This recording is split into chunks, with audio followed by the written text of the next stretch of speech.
Welcome back dear student. स्वागत है आपका e lecture series strategic human resource management. Strategic human resource management की 5th unit हमने शुरू की थी और उसमें हमने लास्ट जो टॉपिक पढ़ा था वो था कॉस्ट ऑफ एब्सेंट।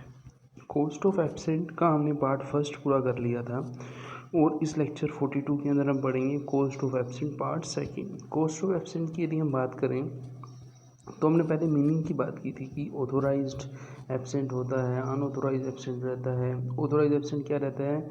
यदि कोई एम्प्लॉय किसी दिन जो काम पे नहीं आता और उसने प्री इन्फॉर्मेशन दे रखी है, प्री उसका अरेंजमेंट करा रखा है, तो वो कहलाता है ऑथोराइज कहलाता है। इसके बाद अनऑथोराइज एब्सेंस की हमने बात की थी कि अनऑथोराइज का मतलब ये हुआ कि एम्प्लॉय जो है बिना परमिशन के, बिना अरेंजमेंट के, बिना अप्रूवल के वो लीव पर है और वो लीव उसकी विदाउट पेड कंसीडर होगी, तो उसको हम क्या बोलते हैं? अनऑथोराइज एब्सेंट बोलते हैं। एब्सेंट की हमने फिर मीनिंग भी देखी थी फैक्ट्रीज एक्ट 1948 के अंदर, है ना, कि एब्सेंट की मीनिंग होती क्या है। एब्सेंट मीनिंग के अंदर हमने देखा था कि जो एम्प्लॉई है उसका कोई वर्क है, उसको असाइन है, उसको वर्क की नॉलेज है, उसके बावजूद भी वो काम पे नहीं आता है, उस शेड्यूल टाइम पे नहीं आता है वर्क के लिए, तो वो क्या कहलाएगा? एब्सेंट फ्रॉम वर्क कहलाएगा। फिर हमने देखा था एम्प्लॉय मीनिंग को हमने लेमन लैंग्वेज में समझा था। वेबस्टर डिक्शनरी से हमने कुछ वर्ड को समझा था कि फैक्ट्रीज एक्ट 1948 क्या बोलता है, एब्सेंट क्या होता है, एब्सेंट के बारे में हमने पढ़ा था। तो फैक्ट्रीज एक्ट के अंदर हम देखें तो the regularity and stability of a labor forces play an important role in prosperity and development of industrial unit, but an unfortunate feature in the industrial life cycle of our country's high rate of labor turnover and absent. Statistical data have proved that the loss on account of absent is more than the industrial dispute. कि यदि यदि unauthorized absent है, authorise absent है, तो authorise absent को तो हम क्या कर सकते हैं? प्रिवेंट कर सकते हैं, लेकिन अनऑथोराइज का अनएक्सपेक्टेड है उसको हम प्रिवेंट नहीं कर सकते, तो उससे ऑर्गेनाइजेशन को ज़्यादा लॉस होता है, उसकी यहाँ पे बात बोली गई है।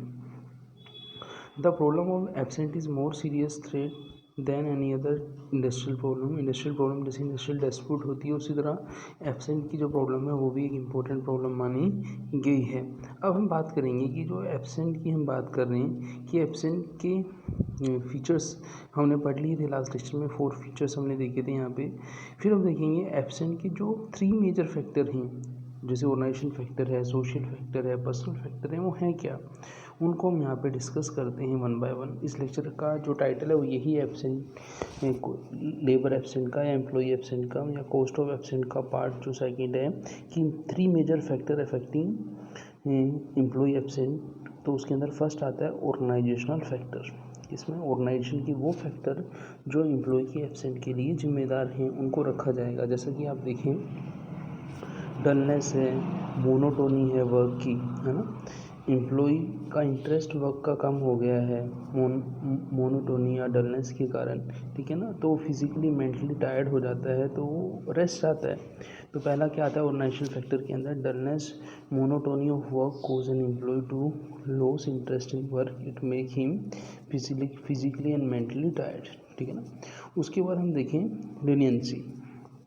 लीनियंसी आप जानते हैं, लीनियंसी मतलब उदारता, ठीक है ना। कोई एब्सेंट कोई पर्सन है वो एब्सेंट इस तरीके से भी हो सकता है कि उसको उस ऑर्गेनाइजेशन के अंदर कोई स्ट्रिक्टनेस नहीं दिखती, इस तरीके से वो देखता है कि हाँ भाई मेरे एब्सेंट होने से कोई इफेक्ट नहीं पड़ेगा, तो वो ऑर्गेनाइजेशन फैक्टर के अंदर रखा जाएगा। फिर appointment of temporary and casual work lead to high absenteeism. ये हम कभी कभी क्या करते हैं कि जो टेम्परेरी वर्क फोर्स को रखते हैं या कैजुअल वर्क फोर्स को रखते हैं, जब हम ज़रूरत होती है तब हम उन्हें बुला लेते हैं, जब ज़रूरत नहीं होती नहीं बुला लेते हैं। ऐसे जब उन्हें ज़रूरत होती है तो वो नहीं आते, तो वो भी क्या माने जाते हैं? कॉजेज़ माने जाते हैं ऑर्गेनाइजेशन फैक्टर का, जो टेम्परेरी या फिर आपके कैजुअल वर्कर हैं वो। फिर है militants attitude of trade union. Trade union का जो एटीट्यूड है, ठीक है ना, वो भी ऑर्गेनाइजेशन फैक्टर का ही पार्ट माना जाता है। फिर है effectiveness and D effectiveness selection and placement procedure for fuel absenteeism, कि यदि हम effective and effective placement procedure जो यूज़ में लेते हैं तो इफेक्टिव प्रोसीजर एब्सेंटिज्म को कम करते हैं, लेकिन इनइफेक्टिव प्रोसीजर्स क्या करते हैं? एब्सेंटिज्म को बढ़ावा देते हैं। फिर है heavy workload lead to excessive fatigue and industrial accident की वर्क का लोड बढ़ने से भी लोगों को, काम का लोड बढ़ने से भी लोग क्या थक जाते हैं और इंडस्ट्रियल एक्सीडेंट होने की भी संभावना हो जाती है। जब एम्प्लॉई थकान महसूस करते हैं तो वो कहीं ना कहीं हो सकता है कि कोई एक्सीडेंट अकर हो जाए। फिर आता है next, poor illumination, ventilation, lack of housing, canteen, ये कुछ फैसिलिटीज़ हैं जैसे डेंजर वर्क मेथड है, लैक ऑफ सेफ्टी डिवाइस है। तो ये सब चीज़ें यदि नहीं है तो एम्प्लॉय डिससेटिस्फाइड होगा, वर्क को डिसलाइक करेगा और उसको लगेगा कि कहीं मेरे साथ कहीं मिस हैपनिंग नहीं हो जाए। तो वो क्या करता है, dissatisfaction leads to dislike of work, absenteeism turnover become consequences, कि इसके कारण भी वो क्या कर सकता है, एब्सेंट हो सकता है वर्क से। फिर है पुअर एंड बहुत सी जो सुपरवाइज़र होते हैं इस तरीके से डील करते हैं, कॉन्फ्लिक्ट टेंशन इस तरीके की क्रिएट करते हैं, एनवायरनमेंट इस तरीके का बना सकते हैं कि एम्प्लॉय अनरेस्ट फील कर रहे हो तब भी वो एब्सेंट हो सकता है।